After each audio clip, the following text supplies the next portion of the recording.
What do you get when a company that's been around for over 120 years decides to completely reinvent itself? If it's 3M, you get one of the most fascinating turnaround stories in the S&P 500 right now. Welcome to Charged Alpha. I'm Hudson Thomas, and today we're diving deep into 3M Company, ticker MMM. Lana, this is not your grandfather's tape and sandpaper company anymore. Not even close. They spun off their entire healthcare business, brought in a new CEO from the defense world, and now they're betting on AI data center technology. A 124-year-old conglomerate pivoting to fiber optics. We've got a lot to unpack. Let's start with the origin story because it's great. 3M was founded in 1902 in Two Harbors, Minnesota, originally called Minnesota Mining and Manufacturing. 5 entrepreneurs started the company to mine corundum for abrasives. And here's the twist. The mineral they found wasn't even corundum. The company nearly went bankrupt before it got off the ground. A St. Paul businessman named Lucius Ordway rescued them in 1907. And then a guy named William McKnight joined as an assistant bookkeeper, making $11.55 a week. He went on to run the company for decades. McKnight is the one who invented the famous 15% rule in 1948, letting engineers spend 15% of their time on their own projects. Google's 20% time is a direct descendant of that idea. So today, post-Solventum spinoff, 3M operates in 3 segments. Safety and industrial is the biggest at about $11.5 billion in revenue. That's roughly 46% of the company. Think abrasives, adhesives, personal safety equipment. Transportation and electronics comes in at $8.3 billion, about a third of revenue. This is where the growth story lives. Automotive, electronics, and the optical interconnect technology for AI data centers. And then consumer at about $5 billion, the brands everyone knows. Post-it notes, Scotch tape, command strips, Scotch-Brite. All told, they make over 60,000 products. What matters about the post-spinoff 3M is the portfolio focus. They shed the healthcare drag, and now they're a pure-play industrial materials and technology company. Headquartered in St. Paul, about 61,500 employees. The moat is real, too. Over 100,000 active patents, brands with incredibly high switching costs, and they spend 6% of revenue on R&D, which delivers 57% greater returns on research capital than their peer average. The man steering this ship is Bill Brown, William Brown officially, who took over as chairman and CEO in May 2024. Villanova mechanical engineering grad, Wharton MBA, and he came straight from the defense world. He ran Harris Corporation and then L3 Harris Technologies after the merger. Execution-focused operator, Jim Cramer has called him one of his favorite industrial CEOs. What's his reputation like beyond the Cramer endorsement? He gets credit for stabilizing 3M after the Solventum spinoff through what the company calls operational rigor.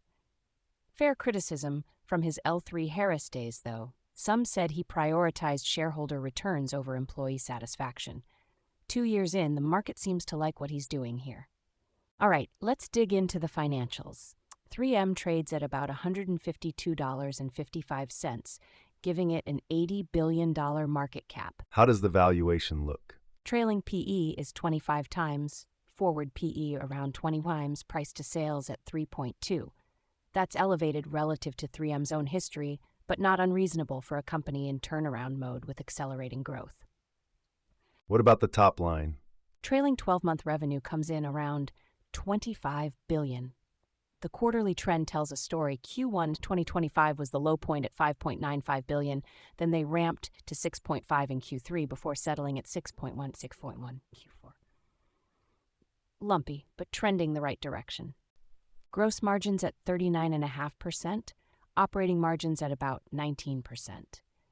Earnings per share trailing 12 months is $6.07. And the balance sheet?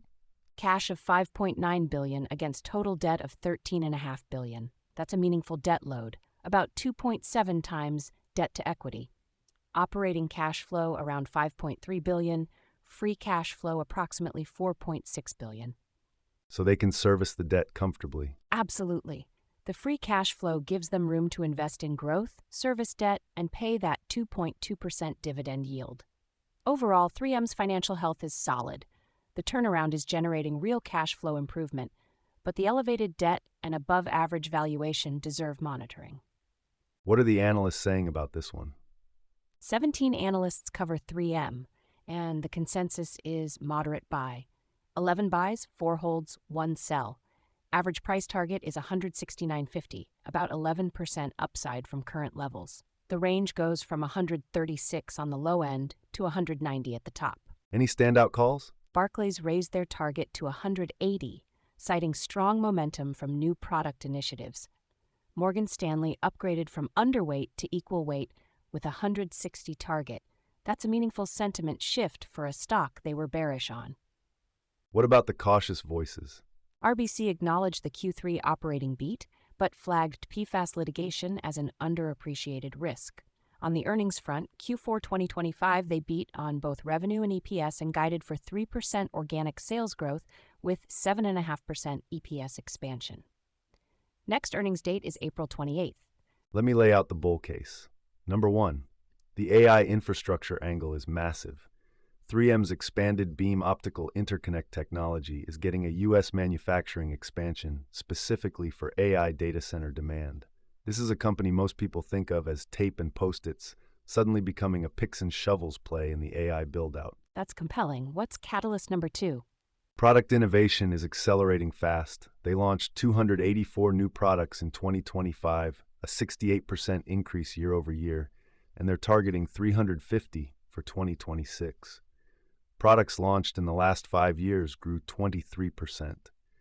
And then there's margin expansion, 70 to 80 basis points expected as manufacturing investments mature.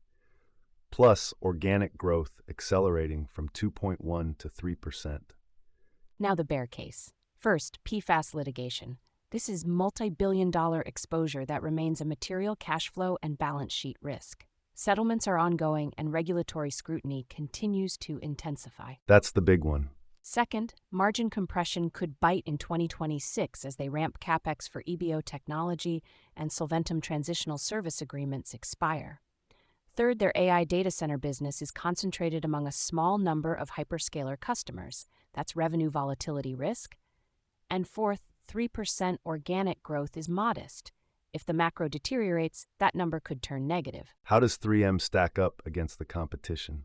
Against Honeywell, 3M trades at a similar PE, 25 versus 21 for Honeywell, but Honeywell is growing revenue nearly 4 times faster at 7.8%. Their aerospace and automation exposure provides structural growth tailwinds. And Danaher? Danaher trades at a significant premium, 42 times earnings, but it has the best growth profile with life sciences and diagnostics exposure. Johnson & Johnson is the defensive comparison. Lower beta, premium valuation, less industrial cyclicality. Among this peer set, 3M has the cheapest price to sales at 3.2 versus nearly 4 for Honeywell and 5.8 for Danaher. What's the options market pricing in? Put-call ratio sits at about 0.85, slightly bullish. Implied volatility percentile around 38, so nothing dramatic. The interesting data is where open interest clusters, Which is where? call side activity concentrates in the 160 to 180 range, lines up with analyst targets.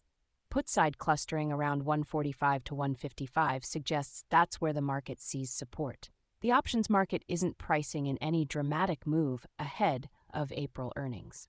What about insider transactions? This is a yellow flag. Over the past 12 months, 4 insider buys versus 7 sells, with net sales of roughly $8 million. The standout was EVP Mark Murphy selling about $3.2 million in October 2025. So more selling than buying. Minimal buying from Group President Christian Goralski. Insider selling outweighing buying isn't unusual at this executive compensation level, but the ratio isn't exactly a ringing endorsement of the turnaround thesis. What should investors be watching going forward? The April 28th earnings report is the next big catalyst. Watch the organic growth rate. Does 3% hold, or do they raise? EBO technology revenue. Any color on data center customer wins would be meaningful. What about on the risk side? PFAS litigation updates. Any new settlements or regulatory actions. And margin trajectory. Are they tracking toward that 70 to 80 basis point expansion? If organic growth comes in above 3% and management signals EBO demand acceleration, this stock could re-rate meaningfully to the upside.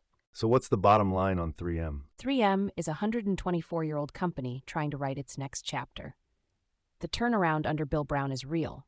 Innovation is accelerating, AI infrastructure exposure is timely, and cash flow generation is strong. But the valuation already reflects meaningful optimism. Insider selling is a cautionary signal, and PFAS litigation remains the wild card. The single metric I'd watch is organic growth rate. If it accelerates past 3%, the bull case gets much more compelling. A company with 100,000 patents and 60,000 products, betting its future on fiber optics for AI. That's 3M in 2026. I want to close with a quote that feels right for this one. Albert Szent-Györgyi once said, "Innovation is seeing what everybody has seen and thinking what nobody has thought."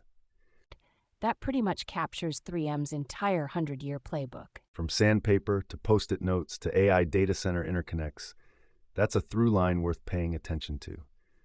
That's going to do it for episode 139 of Charged Alpha, our deep dive into 3M Company, ticker MMM. And hey, if you want to run the same research workflow we use to build these episodes, everything's free at chargedalpha.com. 11 screening tools across stocks, ETFs, options, crypto, bonds, REITs, commodities. No sign up, no paywall. The same data that powers this show is sitting there waiting for you to run your own screens. Check it out. Until then, I'm Hudson Thomas. This podcast is for informational and educational purposes only. Nothing discussed today constitutes a buy, sell, or hold recommendation for any security mentioned. All investments carry risk, including the risk of total loss of principal. Past performance does not guarantee future results. Always do your own research and consult with a qualified financial advisor before making any investment decisions. The hosts and producers of Charged Alpha may hold positions in securities discussed on this show. This episode was researched, written, and produced using AI-assisted tools. All data has been aggregated from publicly available sources and may contain inaccuracies.